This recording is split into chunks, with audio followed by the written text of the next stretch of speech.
ಸಮಾಜ ಕಲ್ಯಾಣ ಇಲಾಖೆ, ಹಿಂದುಳಿದ ವರ್ಗಗಳ ಕಲ್ಯಾಣ ಇಲಾಖೆ, ಪರಿಶಿಷ್ಟ ವರ್ಗಗಳ ಕಲ್ಯಾಣ ಇಲಾಖೆ, ಅಲ್ಪಸಂಖ್ಯಾತರ ಕಲ್ಯಾಣ ಇಲಾಖೆಗಳ ಅಡಿಯಲ್ಲಿ ಬರುವ ವಸತಿ ನಿಲಯಗಳಲ್ಲಿ ಅನೇಕ ವರ್ಷಗಳಿಂದ ಹೊರಗುತ್ತಿಗೆ ಆಧಾರದ ಮೇಲೆ ಅಡುಗೆಯವರು, ಅಡುಗೆ ಸಹಾಯಕರು, ರಾತ್ರಿ ಕಾವಲುಗಾರರು ಸೇರಿದಂತೆ ನೂರಾರು ಜನ ಕಾರ್ಮಿಕರು ಕೆಲಸ ಮಾಡುತ್ತಿದ್ದಾರೆ.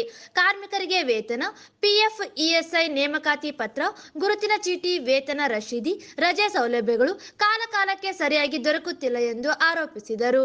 ಗುತ್ತಿಗೆದಾರರು ಕಾರ್ಮಿಕರಿಗೆ ವೇತನ, ಪಿಎಫ್, ಇಎಸ್ಐ ಕೊಡುವುದರಲ್ಲಿ ವಂಚನೆ ಮಾಡುತ್ತಿದ್ದಾರೆ. ಈ ಬಗ್ಗೆ ಸಾಕಷ್ಟು ಬಾರಿ ಸರ್ಕಾರದ ಗಮನಕ್ಕೆ ತಂದರೂ ಸಮಸ್ಯೆ ಬಗೆಹರಿಸಲು ಮುಂದಾಗಿಲ್ಲ.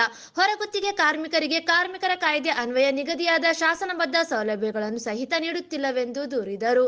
ಕೂಡಲೇ ಹೊರಗುತ್ತಿಗೆ ಏಜೆನ್ಸಿಗಳಿಂದ ಆಗುತ್ತಿರುವ ಅಕ್ರಮ ಹಾಗೂ ಅನ್ಯಾಯಗಳನ್ನು ತಡೆಗಟ್ಟಲು ಕಾರ್ಮಿಕ ಸಚಿವರು ಹಾಗೂ ರಾಜ್ಯ ಸರ್ಕಾರ ಹೊರಗುತ್ತಿಗೆ ಏಜೆನ್ಸಿಗಳ ಬದಲಿಗೆ ಜಿಲ್ಲಾಧಿಕಾರಿಗಳ ನೇತೃತ್ವದಲ್ಲಿ ಜಿಲ್ಲಾ ಕಾರ್ಮಿಕರ ಸೇವೆಗಳ ವಿವಿಧೋದ್ದೇಶ ಸಹಕಾರ ಸಂಘ ರಚಿಸುವಂತೆ ಮನವಿ ಮಾಡಿದರು. ಹೊರಗುತ್ತಿಗೆ ಕಾರ್ಮಿಕರಿಗೆ ನ್ಯಾಯ ಒದಗಿಸಲು ಜಿಲ್ಲಾಧಿಕಾರಿಗಳ ಅಧ್ಯಕ್ಷತೆಯಲ್ಲಿ ಜಿಲ್ಲಾ ಕಾರ್ಮಿಕ ಸೇವೆಗಳ ವಿವಿಧೋದ್ದೇಶ ಸಹಕಾರ ಸಂಘ ರಚಿಸಬೇಕೆಂದು ಒತ್ತಾಯಿಸಿದರು. ವಿಷಯ ರಾಯಚೂರು ಜಿಲ್ಲೆಯಲ್ಲಿ ತಮ್ಮ ನೇತೃತ್ವದಲ್ಲಿ ಬೀದರ್ ಮಾದರಿಯ ಜಿಲ್ಲಾ ಕಾರ್ಮಿಕ ಸೇವೆಗಳ ವಿವಿಧೋದ್ದೇಶ ಸಹಕಾರ ಸಂಘ ರಚಿಸಲು ಕೋರಿ ಮನವಿ. ಮೇಲ್ಕಂಡ ವಿಷಯಕ್ಕೆ ಸಂಬಂಧಿಸಿದಂತೆ ಸಮಾಜ ಕಲ್ಯಾಣ ಇಲಾಖೆ, ಹಿಂದುಳಿದ ವರ್ಗಗಳ ಕಲ್ಯಾಣ ಇಲಾಖೆ, ಪರಿಶಿಷ್ಟ ವರ್ಗಗಳ ಕಲ್ಯಾಣ ಇಲಾಖೆ, ಅಲ್ಪಸಂಖ್ಯಾತರ ಕಲ್ಯಾಣ ಇಲಾಖೆ ಅಡಿಯಲ್ಲಿ ಬರುವ ವಸತಿ ನಿಲಯಗಳಲ್ಲಿ ಹಲವಾರು ವರ್ಷಗಳಿಂದ ಹೊರಗುತ್ತಿಗೆ ಆಧಾರದ ಮೇಲೆ ಅಡಿಗೆಯವರು, ಅಡಿಗೆ ಸಹಾಯಕರು, ರಾತ್ರಿ ಕಾವಲುಗಾರರಾಗಿ ನೂರಾರು ಕಾರ್ಮಿಕರು ಕೆಲಸ ಮಾಡುತ್ತಿದ್ದಾರೆ.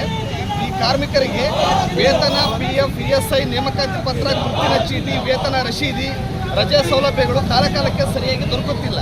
ಗುತ್ತಿಗೆದಾರರು ಕಾರ್ಮಿಕರಿಗೆ ವೇತನ, ಪಿಎಫ್, ಇಎಸ್ಐ ಕೊಡೋದನ್ನು ವಂಚನೆ ಮಾಡುತ್ತಿದ್ದಾರೆ. ಇದರ ಬಗ್ಗೆ ಸಾಕಷ್ಟು ಸಲ ಸರ್ಕಾರದ ಗಮನಕ್ಕೆ ತಂದಾಗಲೂ ಸಮಸ್ಯೆ ಬಗೆಹರಿತಿಲ್ಲ. ಅಲ್ಲದೆ ಹೊರಗುತ್ತಿಗೆ ಕಾರ್ಮಿಕರಿಗೆ ಕಾರ್ಮಿಕ ಕಾಯ್ದೆ ಅನ್ವಯ ನಿಗದಿಯಾದ ಶಾಸನಬದ್ಧ ಸೌಲಭ್ಯಗಳನ್ನು ಸಹಿತ ನೀಡುತ್ತಿಲ್ಲ. ಈ ಹಿನ್ನೆಲೆಯಲ್ಲಿ ಈ ಹೊರಗುತ್ತಿಗೆ ಏಜೆನ್ಸಿಗಳಿಂದ ಆಗುತ್ತಿರುವ ಅಕ್ರಮಗಳು ಮತ್ತು ಅನ್ಯಾಯವನ್ನು ತಡೆಗಟ್ಟಲು ಮಾನ್ಯ ಕಾರ್ಮಿಕ ಸಚಿವರು, ರಾಜ್ಯ ಸರ್ಕಾರವು ಈ ಹೊರಗುತ್ತಿಗೆ ಏಜೆನ್ಸಿಗೆ ಬದಲಿಗೆ ಜಿಲ್ಲಾಧಿಕಾರಿಗಳ ನೇತೃತ್ವದಲ್ಲಿ ಜಿಲ್ಲಾ ಕಾರ್ಮಿಕ ಸೇವೆಗಳ ವಿವಿಧೋದ್ದೇಶ ಸಹಕಾರ ಸಂಘ ರಚಿಸುವಂತೆ ಸಲಹೆ ನೀಡಿರುತ್ತಾರೆ. ಆದ್ದರಿಂದ ಹೊರಗುತ್ತಿಗೆ ಕಾರ್ಮಿಕರಿಗೆ ಈ ಸಂದರ್ಭದಲ್ಲಿ ಜಿಲ್ಲಾಧ್ಯಕ್ಷ ಮಹೇಶ್ ಚೀಕಲಪರ್ವಿ, ಉಪಾಧ್ಯಕ್ಷ ಅಣ್ಣಪ್ಪ ಶಿರ್ಷಾಡ್, ಕಾರ್ಯದರ್ಶಿ ಗಾಯತ್ರಿ, ಹುಚ್ಚಣ್ಣ ಮಾನ್ವಿ, ಮಹಾಂತೇಶ್, ಮಹೇಶ್ವರಿ, ಅಂಬಿಕಾ, ಶಾಂತ, ಬಸವರಾಜ್ ಸೇರಿದಂತೆ ಅನೇಕರು ಭಾಗವಹಿಸಿದ್ದರು.